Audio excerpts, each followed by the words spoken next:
Kate Middleton has her first tiara moment since 2023, and she chose her favorite crown for the special occasion.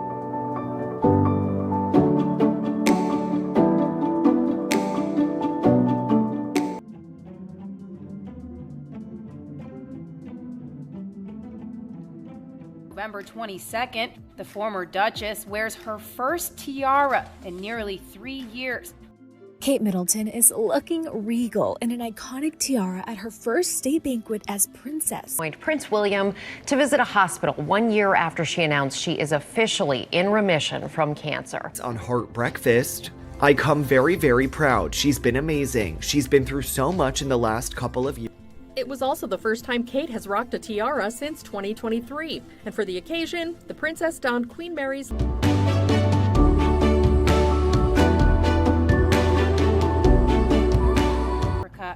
And for the ceremonial welcome earlier in the day, Kate again was dressed to the nines. Also donned a bracelet from Queen Elizabeth's jewelry collection. She finished the stunning look with the royal family order. The royal family made the last day of Wimbledon a stylish affair. Prince William and Kate. This stunning crown, which Kate sports at the banquet December 3rd to kick off a 3-day visit by Germany's president. Piece for the French state visit, marking her first tiara moment since 2023, as she largely stepped out of the public. Adding that they would go through the same hoops to ensure their children grow up without undue scrutiny and interference. With the youngest of William and Kate's 3 kids, Prince Louis, celebrating his 8th birthday on April 23rd. Opt for the publication of the judicial notice per People, which was given on October 30th.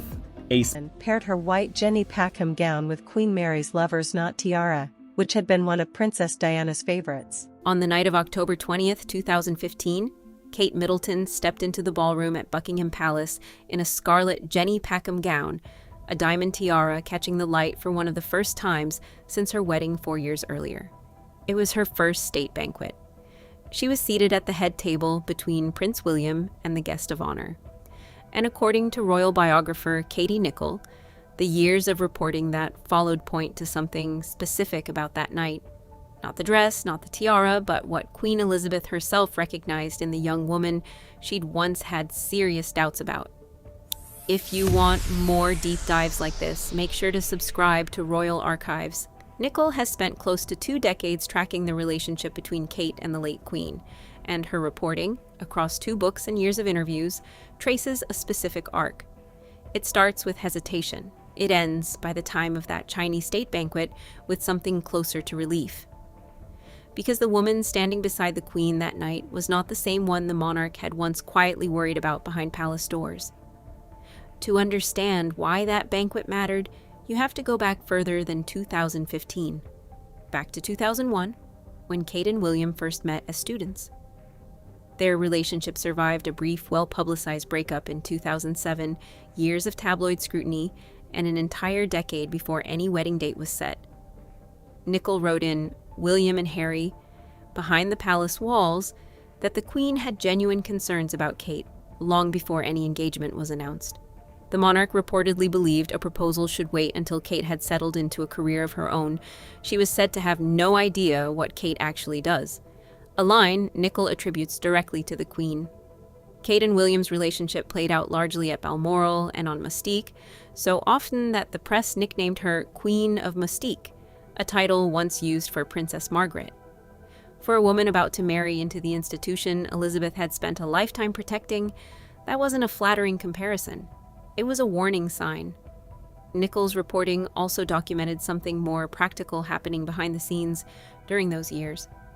According to Kate the Future Queen, Kate was advised, while still a student at St. Andrews, to study footage of Diana's own treatment by paparazzi, a way of preparing her for exactly the kind of press attention the palace knew was coming. It's a detail worth sitting with because it means the composure Kate would eventually show under real pressure wasn't accidental.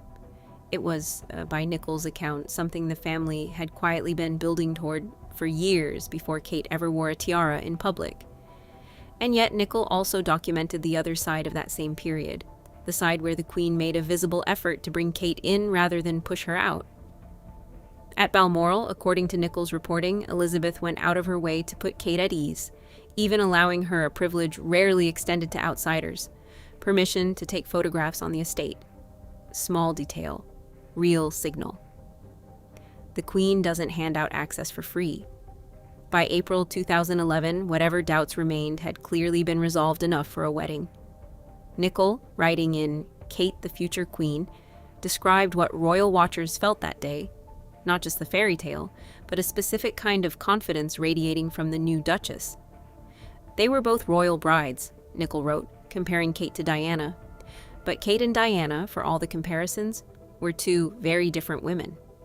Where Diana had entered the family young, unprepared, and famously overwhelmed, Kate, 8 years into her relationship with William by the time she married him, walked in with something the palace had never quite seen before: readiness.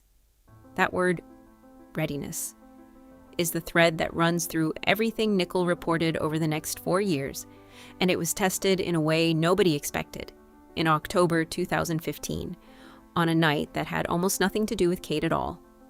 The occasion was a state visit from the President of China, arriving in Britain for 4 days of trade talks worth tens of billions of pounds. The government of the day had staked real political capital on the trip, publicly pushing for what officials called a golden era in relations between the two countries. Protesters lined the route. Editorial pages argued for days over whether Britain was compromising its principles for economic gain.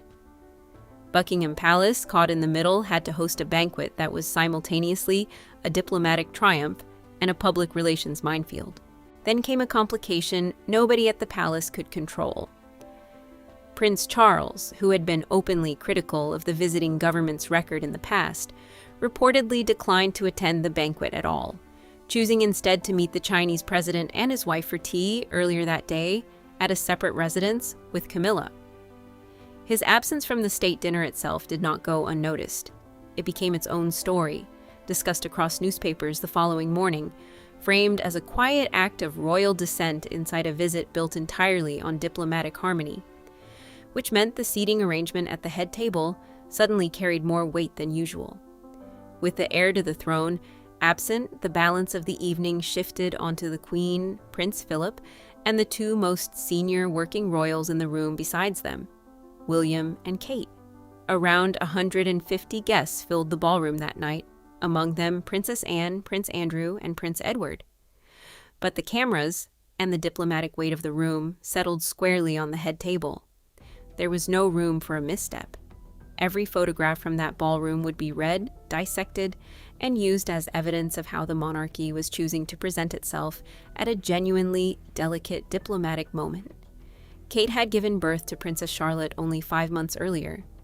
This was her most significant public appearance since returning from maternity leave, and it happened to fall on a night when the eyes of two governments, a skeptical press corps, and a nervous palace communications team were all fixed on the same room.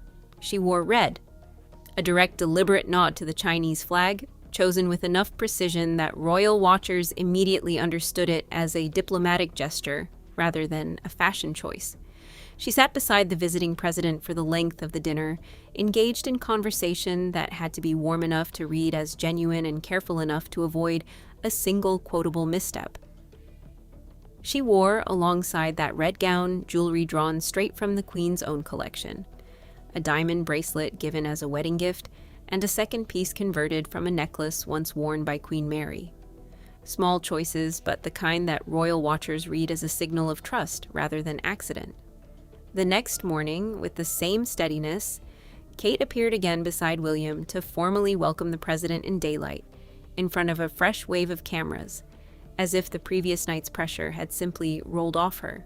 The Queen, for her part, delivered a toast that framed the entire evening in careful, deliberate language.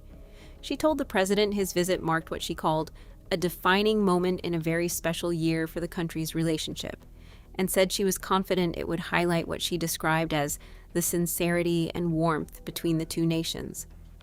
Every word had almost certainly been checked and rechecked by Foreign Office staff before it reached her.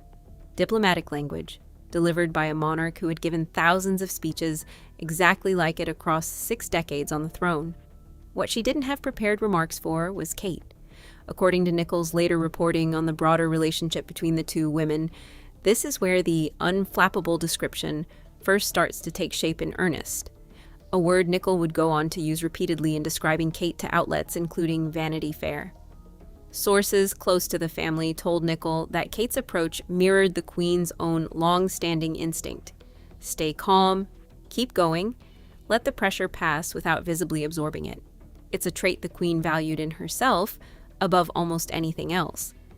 Watching it appear, fully formed, in the woman standing beside her at one of the most politically loaded banquets of the decade was not a small thing to notice. Palace aides who worked alongside both women during that period have, over the years, described a similar dynamic to royal correspondence. A queen who rarely offered praise outright, but who signaled approval through access. More responsibility, more visibility at exactly the events that mattered most to the institution. Handing Kate a seat at a banquet already under this much political pressure, rather than keeping her further down the table at a safer diplomatic distance, was itself a form of endorsement. The palace could have shielded a newer, less tested royal from an evening this loaded. It chose not to. The following years gave Nicholl plenty more material to confirm the pattern wasn't a one-off. She described the Queen as someone who genuinely looked forward to Kate's company, not out of obligation, but because, in Nicholl's words, the Queen loved seeing Kate and hearing updates on her grandchildren. She noted that both women were naturally private, even shy, and that it had taken years of deliberate effort on both sides to build the kind of relationship where that reserve fell away. By the time Nicholl was reporting on the family for Vanity Fair years later, sources were describing the Queen as, in her own phrase, a fan. None of that ease was guaranteed. It had to be built, moment by moment, starting with a monarch who once wondered aloud whether her grandson's girlfriend had any career at all, and continuing through a woman who, by 2015, could sit at a state banquet under the combined weight of a diplomatic controversy, an absent heir, and a return from maternity leave, and still be described afterward as calm, composed, and entirely in command of the room. That's the through line in Nicholl's reporting once you put the pieces in order. Not one dramatic private conversation, but a documented shift in how the Queen spoke about Kate, year over year, event after event. The 2015 banquet sits at the exact midpoint of that arc, too early to prove anything on its own, but impossible to separate from what came immediately before it and everything that followed. The woman who once needed reassurance about a settled career was, 5 years later, holding her own beside the president of the world's second largest economy, while the heir to the throne stayed away entirely. It also marked something else, according to royal watchers who covered the trip. The first real evidence that Kate could be trusted with the palace's highest stakes diplomatic occasions, not just the softer royal engagements she'd handled since 2011. That distinction mattered enormously for what came next. Within a few years, Kate would take on an increasing share of state visits, diplomatic receptions, and eventually the full weight of representing the monarchy as Princess of Wales. None of that expansion happens without a first test, a banquet where everything could have gone wrong in front of an audience primed to notice if it did. Nicholl's own comparison between Kate and Diana becomes more pointed in this context. Diana, by most contemporary accounts, found the pressure of these formal occasions genuinely difficult, and the palace machine around her often struggled to manage it. Kate's China banquet suggests the opposite pattern taking hold a generation later, a royal bride who had watched, absorbed, and prepared for exactly this kind of moment long before it arrived. Whether that was instinct, coaching, or simply years of exposure to the family's rhythms, the outcome read the same way to everyone in that ballroom. Steady. The record after 2015 backs that reading up. Kate returned to the Lover's Knot tiara for the Queen's diplomatic reception that same December, then again in 2016. She took her diplomatic dressing further in 2017 at the state banquet for the King and Queen of Spain, and again in 2018 when the Netherlands sent its own King and Queen to Buckingham Palace. By 2019, when a sitting American president arrived for a state visit, Kate was handling the occasion with enough ease that little about her presence made headlines at all, which, for a working royal at that level of scrutiny, is its own kind of achievement.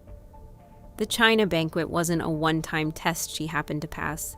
It was the first entry in what became a long, largely uneventful pattern of exactly the composure the Queen had reportedly hoped to see. Put the full record together, and the pattern Nicholl has documented across a decade and a half stops looking like coincidence. A grandmother who once needed convincing. A granddaughter-in-law who was granted small, deliberate privileges as trust grew. A wedding day that read, even to skeptical observers, as arrival rather than uncertainty. And then a state banquet, under real diplomatic pressure, with the heir to the throne conspicuously absent, where the newest senior royal held the room without a single reported misstep. That's not one moment confirming a headline. That's years of reporting converging on the same conclusion the Queen herself seemed to reach well before anyone put it in print. The pattern held even after the Queen was no longer there to see it. In November 2022, months after Elizabeth's death, Kate attended her first state banquet as Princess of Wales, honoring 3 royal women, Queen Mary, Elizabeth, and Diana, through the jewelry she chose to wear that night, according to royal watchers who covered the event. Then, in July 2025, returning to public life after her own cancer treatment, Kate chose red again for a state banquet at Windsor Castle. The same color, the same instinct for symbolism that had defined her very first appearance at one a decade earlier. Royal commentators covering that return noted the echo immediately. The through line the Queen reportedly noticed in 2015 didn't disappear when she did. It became the foundation for everything Kate has taken on since, right up through her current role as Princess of Wales. What's harder to know, and what Nicholl herself has never claimed to fully answer, is exactly how much of that early trust the Queen ever said out loud, to Kate directly, in the private moments no reporter was in the room for. The public record shows a monarch who moved from hesitation to visible confidence over the course of about 5 years. What was actually said between them along the way remains, by design, one of the more closely guarded threads in the whole story. If you want to keep following it, subscribe to Royal Archives, because there's more of that relationship still to uncover.